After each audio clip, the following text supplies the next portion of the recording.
happy. I am fangirl. I'm having a Shut fangirl up. moment right now as we speak. So with us today, we got Rochelle Valdez, founder, creatrix, goddess, whatever of of Brown Bruha. Welcome, Rochelle. How are you doing today? I'm good. Thank you. Thank you for inviting me. I'm excited to talk with you today. All right. Rochelle is very special to me because not only um, she's not only a brown bruja, she's amazing with divination and guiding folks who are seeking just knowledge, awareness, and maybe cultivating some spirit work in their own lives. But on top of that, Rochelle, when when I had my first reading with you, one of the things that came across like right away was um, just your openness and willingness to support folks, and maybe supporting in a way that doesn't necessarily align with the status quo or just with how people just like mainstream stuff. So I'm so happy that I'm able to share a little bit about Brown Bruja in my podcast. So would you please tell us a little bit about yourself, about your life, and what led you to do this kind of work? Sure. Oh my gosh. So I didn't realize it really growing up, but in hindsight, I came from a very magical family. My family, my parents specifically, were kind of dabblers in the new age.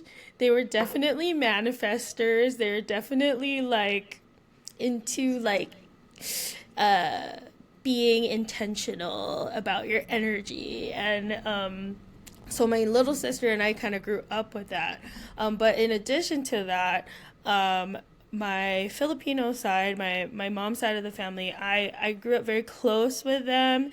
And um, I don't really know what the word is for it, but um, they're my great grandfather and my great grandmother and my grandma, all, and I'm sure other people too, were very spiritually sensitive in life, worked with plant medicine, worked with spirits, and we were also raised to have a connection with the spirit realm through, yes, like Catholicism, like a lot of us were, but also like our folk practices that existed before colonial times. And I grew up in Hawaii, which is like, I don't know, there's like spirits everywhere there. My backyard in my house that I grew up in was a forest, so a lot of like spooky shit would happen sometimes. Wonderful. I know. Yeah, yeah. Um, so yeah, I mean like I have that as a background, but I think like just like a lot of spiritually or energetically sensitive people, I kind of pushed a lot of that sensitivity to the side to like be able to live life as a daughter of a immigrant mom that had really high expectations of me to, achieve in school and all that. Um, and then both of my parents actually passed away while I was in my 20s. And then it was after that that my spiritual abilities started to be in my face. Like, I don't know how else to describe it. But my practice now basically came out of me trying to understand what I was experiencing and not to be afraid of it. Um, and yeah, just like wanting to help people to navigate it too, because so many of us we had that family history of like a grandmother or great grandmother who was more in touch, like for example with like indigenous heritage, and then it's over the years through colonization or even just migration. Like I talked with my husband about this the other day about how like so many of us who are living in the diaspora, we not having access to our ancestral history or spiritual practices. Like, I don't, obviously, I don't know that much about history, but like, it seems like through the period of like European colonization, that is, I don't know if that's ever happened in history before on this large of a scale. And for, it's just, it's weird. It's probably weird for humans for us to think back and try to see or try to remember or learn about where our families came from like 200, 300 years ago and not know. Yeah. And sorry, going off on a tangent, but Do it. just like connecting it back to spirituality, I think like a lot of us have experiences or we feel like we perceive things that we can't explain or we don't know how to control because we don't like learn that anymore in school or from our family members. So yeah, I feel like that's what I try to help people to understand. Yes, I love that. Even when we think about, I mean, for me, I'm Mexican, and so in my experience, and in my community's experience, one reflection of that, for example, is language, is not being able to use or to speak your native tongue, right? And it goes beyond like the Spanish. Like there's so many folks that are like, nope, no way. Once we got to the US, you did not speak Spanish. Because you want to assimilate and you want to be, embodying the main culture, whatever. But even more than that, because Spanish in and of itself is also the colonizer's language. Hello, invasion, 1521. And so, but even like Nahuatl, this past week was actually El Día de la Virgen de Guadalupe. And there was a lot of Aztec dance presentations that we did across the city, Long Beach, LA, all of that. And so it's funny because when we start that, for us, it's a ceremony. And we start our ceremony speaking in Nahuatl. So acknowledging the four directions, but in Nahuatl. And it was crazy to see like folks in the crowd snickering when they heard Nahuatl, or kind of seeing it like just kind of sometimes maybe some undertones in there where not as inviting of indigenous ways. Yeah, I've definitely seen that in the Filipino community too. And I feel like, yeah, because like, similar to Mexico, obviously the Philippines was controlled by Spain for so long, but then we were also Same colonizer. yeah, cousins. But yeah, we were also colonized by the US, and we were also invaded by Japan in World War II. So there's just a lot of I would say pedestaling of European and American culture in the Philippines, where yeah, like even the tattoos that I have, even though these are traditional markings, a lot of people in my family like don't like it, and yeah, it's kind of sad. What do you do when you are trying to tap into your roots, when you are honoring your ancestors, not just through the work that you do, but also in how you live your life? Like these markings are very real reminders of who your ancestors are. And so what do you do when you meet that, when that's met with rejection from other family members? Oh man. You know the heck out of it. That's a good question. Just kidding. Well, I think for me, it's taking a lot of therapy to kind of be more confident in how I'm living my life and how I want to express myself. Um, I think a lot of us come from cultures where there's a lot, we're expected to defer to our elders, but our elders are not necessarily expected to respect us, or treat us with respect. And so I just try to remind myself that I deserve a certain level of respect. I don't have to take the bullshit if I don't want to, but also like just like try not to take things so personally, because with the generations, like the farther we are away from the homeland, like the more, I would say, yeah, the more privilege we have to be able to explore our connection to our pre-colonial roots. Yes. So I see that, and like, yeah, it's like wasn't possible for them to do that in the motherland or even here, because there is that pressure to assimilate. So we're all at different parts of our journey. Maybe some people are not on that journey, and that's okay. But it's just like, I don't know. I'm sure everyone in my family has at least one thing they do that I don't like.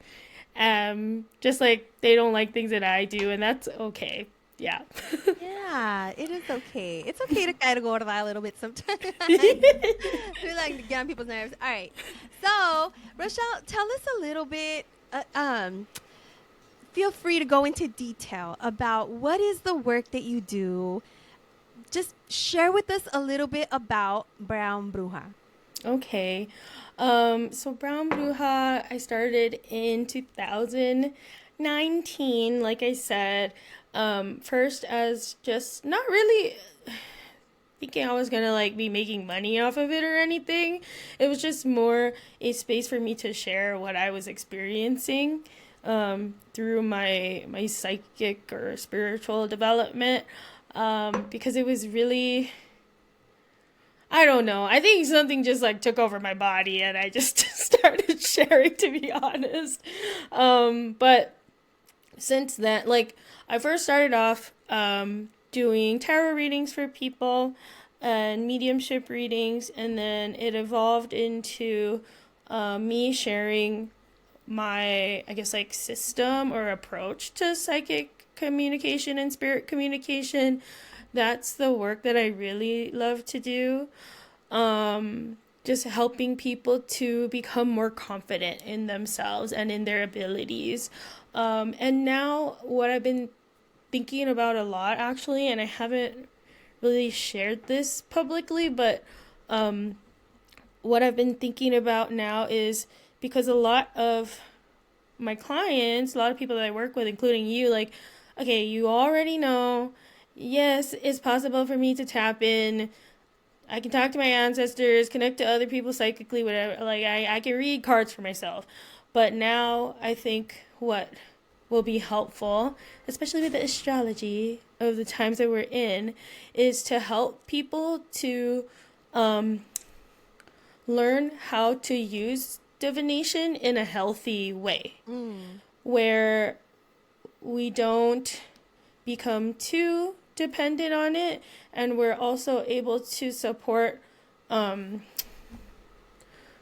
feel like what's like a never-ending quest to become more confident in ourselves, to trust ourselves. Yeah, because sometimes, and we all go there. Well, maybe not we all, but I definitely have gone to places where you're like, YouTube, pick a card reading. What do I need to know right now? And then it didn't give me the answer I wanted, so I watch another one. And it didn't give me the answer I wanted, so I watch another one. And that's just like not a good place to be. And I feel like that access to that kind of like instant access to that kind of I guess like psychic support or like psychic messages is becoming more prevalent, and like AI is like I don't know, doing something that looks like that, but it's Yes. not that. And it's like, I don't know. Anyway, spiritual psychosis is a big danger for a lot of people, and like it also, I think, kind of delegitimizes the work that we do to like tune in intuitively. And so I want people to, feel like they're legit in their spirituality and like their connection to the spirit realm. So I feel like that's how I want to start helping people moving forward. But I don't know how I'm gonna do that yet. Still brainstorming. You know what? I think that's very needed. Especially, for me, I remember when I started getting readings, um, it was in a very desperate moment in my life. And it was almost like, it was kind of like my, how would you say? I don't want to say like saving grace, but it helped to provide a little bit of clarity, during dark times. And I honestly feel like how people talk about the dark night of the soul. Well, that was basically my life for a little bit. And honestly, I think I'm still in it. But when you're going through something like that, I think it's really easy to like grasp, like try to be like, oh my God, help me make sense out of things. Like, help me, help me. And it turns into a very desperate, like, help me. When you get a reading, it does provide that clarity. And it's almost like the dopamine hit, right? Like, okay, I get this instant, some kind of relief. Being able to see what's beyond what's in front of me. And I remember one of my last readings with you, you had mentioned like something about not seeking answers outside of yourself. And to me, I was like, that makes a lot of sense. Like, maybe I need to, instead of focusing on scheduling readings, either try to make sense or just roll with it for a minute, Yeah, I mean, that I hear you, and that's very wise of me to say. So good job, past me. I don't remember that at all, but I think there's like, I don't ever judge people that come to me for readings.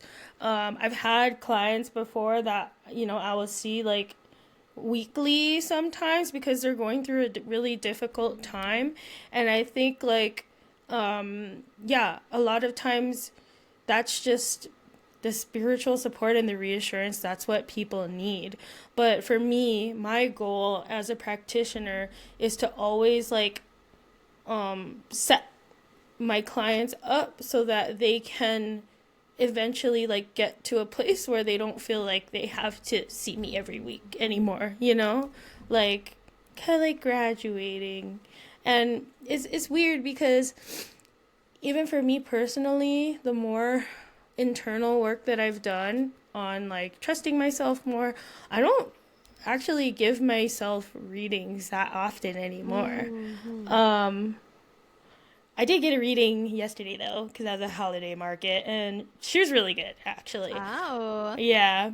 Talked about work, but yeah, I don't know. I think like I think that should be the goal. Well, it's a good goal. Not that it should be a goal, but it's a good goal, to like get connected to yourself enough where you're able to trust without having to tap in. Because as we know, our spirit team, our ancestors are always around us. It's not a question of like, can I connect with them? So, yeah. Yeah. Another thing that you said. Uh-oh. What did I say? This is actually years ago. And I don't remember if it was during your class or if it was during an actual reading. But I remember you mentioning about how sometimes, like maybe you've asked the same question like 10 times. And spirit guides are like, I already told you the answer. Like, get out of here. Yeah. So I think about that sometimes, about how sometimes we may ask the same question and we want a different outcome, but maybe it's because we're not satisfied with the response. Yeah. That actually reminds me of a few weeks ago, our baby cat, she passed away. And she was sick. She just had a medical emergency and we had to let her go. But while we were at the hospital, I kept trying to tune in, being like, Oh. tell me, is everything gonna be okay? Is everything gonna be okay? Have my little like magic 8 ball app on my phone trying to ask, and like I was not getting any answers. But it's because like I was in an emergency situation. I needed to be present, and I needed to Uh-huh. just like be there for our kitty, be with my partner. Um so yeah, I've definitely experienced that too, where it's like we do want our guides to come in and save us sometimes, but if we're like trying to better ourselves, we're on like a personal development journey, a lot of times they won't. They'll just be like, figure it out on your own. You're like, abuelita, please. Yeah, like, help me, help me. For real. All right. So Rochelle, I know we're talking a little bit about tapping in and divination and things like that. Like even with the 8 ball and stuff, like on apps. I know sometimes people like flip a coin or they'll throw pennies or even like reading the I Ching through pennies or things like that. But talk to us specifically about tarot. For those listeners that may not know what tarot even is, they're like, what, the root? Like, delicious. Yeah, we love that.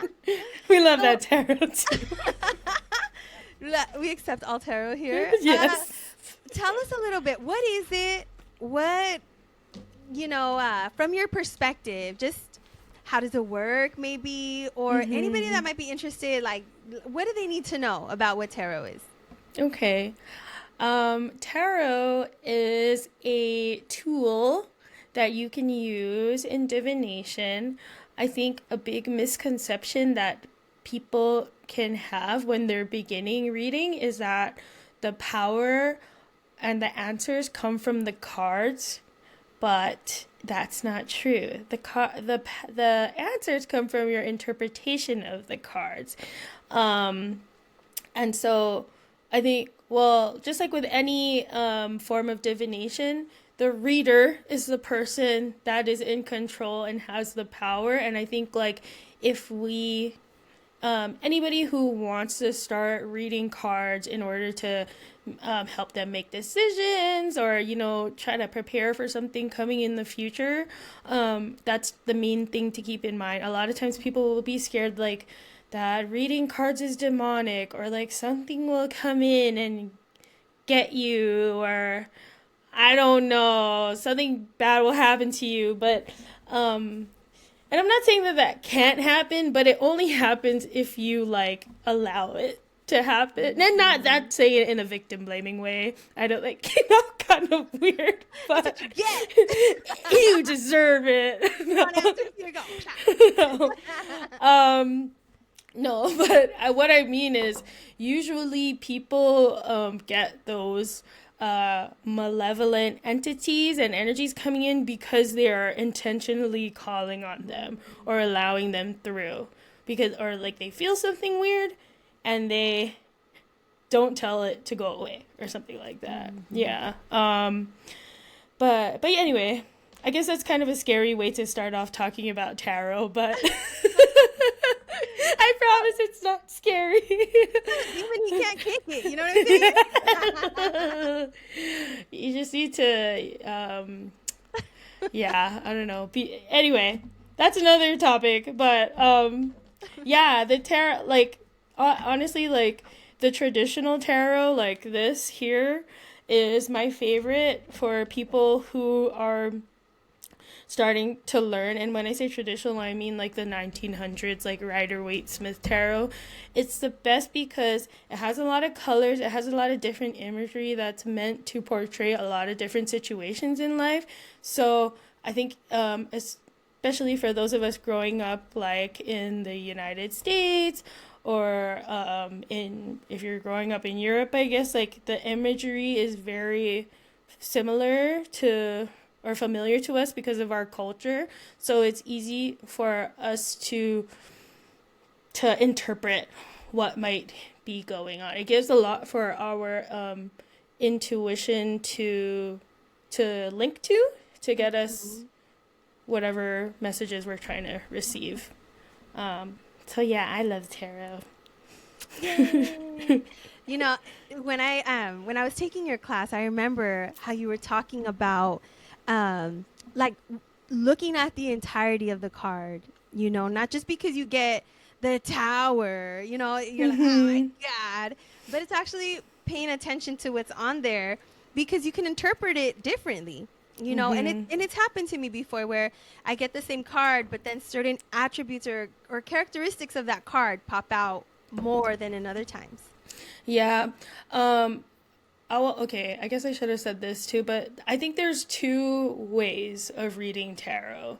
There's one way that is focused more, or I guess there's three ways, but there's one way that's focused more on memorization of meanings. And then there's another way that's just like fully intuitive. Like, I don't care what any of the established meanings of the cards are. I'm just going with like what I see in my mind or what my eyes are being drawn to. And then there's kind of a middle path that combines a little bit of both. The first path to me is not intuition. That is you're reciting the memorized messages or the meanings of the cards.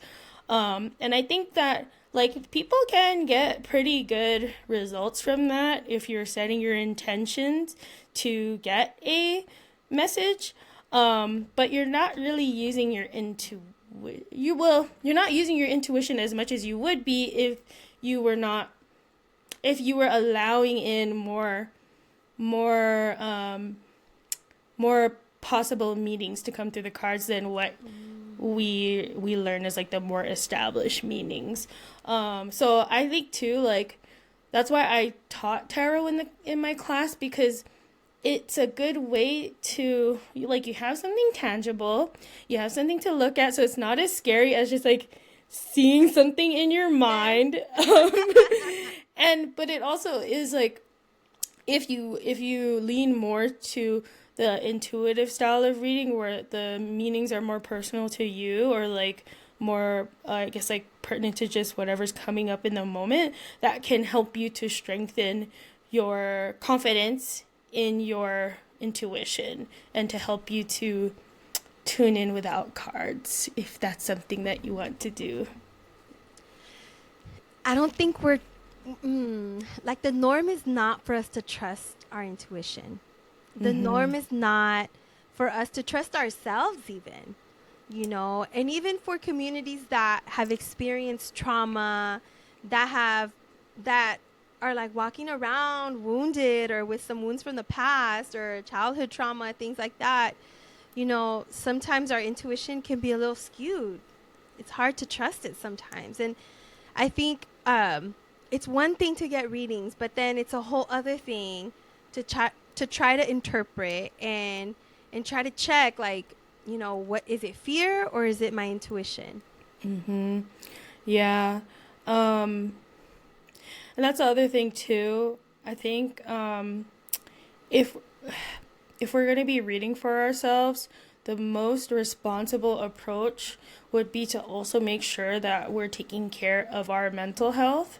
And, you know, I know that it's not the most accessible in the US, but we need to have some kind of accountability outside of our spiritual practice, because like you said, like if I'm drawing cards and everything's telling me that like I'm gonna die tomorrow, but no one's checking me, I don't have a therapist being like, oh, you have anxiety, and like it's just some sort of level of like accountability or self-awareness I think is really important if we're gonna be tuning in psychically. It reminds me of this guy. I watch his TikToks, and he talks about how he got into AI induced chat GPT psychosis, and he was, I guess he has bipolar maybe, or I don't know, but he got into a manic episode where he was walking around with chat GPT, and he believed that he was a witch, and he was like, I don't know, everything kept on fueling, like just like egging him on because he wasn't receiving any mental health treatment. And I think that, Yeah. yeah, it can get a little bit dangerous that way. But also, like, what I've learned from the spirit realm is a lot of the things that we do fear, um, we don't, it's not necessarily putting us in danger. So it is good to also just, learn how to work through our fears. And I think that does help us to strengthen our intuition, or help us to rely more on what we're picking up on. I talking about fear, I think that's something that's really relevant. I mean, just in general, I mean, come on, it's a natural human emotion. But I think it's very real for stepmoms. And so, obviously this podcast is catering to stepmoms. But sometimes we can start experiencing a lot of anxiety symptoms because we're afraid of what the future holds. We may not know, like, what if this happens? What if that happens? Court orders, baby mama drama, I don't know, child support, all kind of different things. What if we have our own baby? And there's a lot of questions.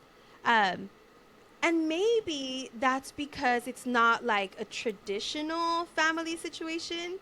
But that does exist. And so that can give rise to fear.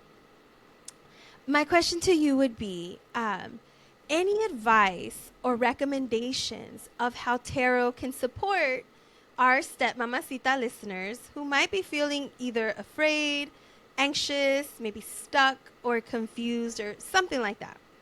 Yeah. I think something that can be really powerful and simple is getting into a practice where you're connecting with your guides, your higher self, whatever you want to connect to that supports you positively in the spirit realm, and asking for a message of something positive. What is something good that I need to hear right now?